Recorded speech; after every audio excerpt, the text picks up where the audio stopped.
Sa Pampanga, lalo pang lumala ang mga pagbaha sa ilang bayan sa lalawigan bunsod ng patuloy na pag-ulan na dala ng habagat. Sa Apalit, Pampanga, gumagamit na ng bangka ang mga residente dahil sa taas ng tubig. Binaha rin ang ilang mga kalsada sa bayan ng Lubao. Sa Macabebe, Pampanga, apektado na rin maging ang mga negosyo dahil hindi pa rin humuhupa ang baha. Pansamantala ring isinara ang Macabebe District Hospital dahil sa taas ng tubig. Inilipat muna ang mga pasyente sa isang multipurpose hall sa kalapit na lugar upang magpatuloy ang mga pangunahing serbisyong medikal para sa mga may sakit.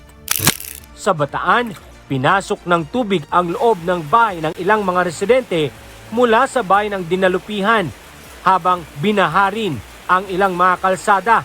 Ayon sa ilang mga residente, mas malalim ang baha ngayon kumpara sa mga naranasan nila noong nakaraang taon. Kasi po nung nakaraan, hindi naman umabot sa kwarto namin yung baha.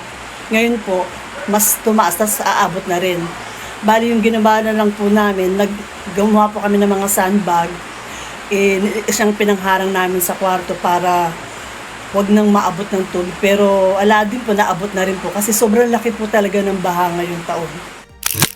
Sa Zambales, umabot naman ng hanggang baywang ang baha sa barangay Santa Rita sa Olongapo City. Hindi madaanan ng mga sasakyan ang ilang kalsada dahil sa taas ng tubig. Ilang mga manggagawa naman na galing trabaho ang napilitang lumusong sa baha para lamang makatawid. Sa Rizal, ilang mga bayan din ang binaha dahil sa malakas na pag-ulan na naranasan kahapon.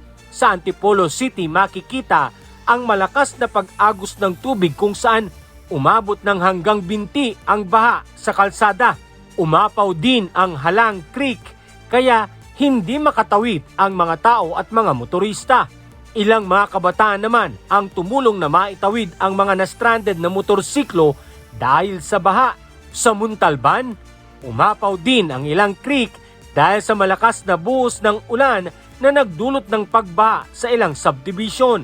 Sa Taytay, umabot ng hanggang bewang ang baha sa ilang lugar. Nalubog rin sa tubig ang kahabaan ng Sampaloc Road sa May Tanay, Rizal, habang hindi rin nakaligtas sa baha ang ilang lugar sa San Mateo.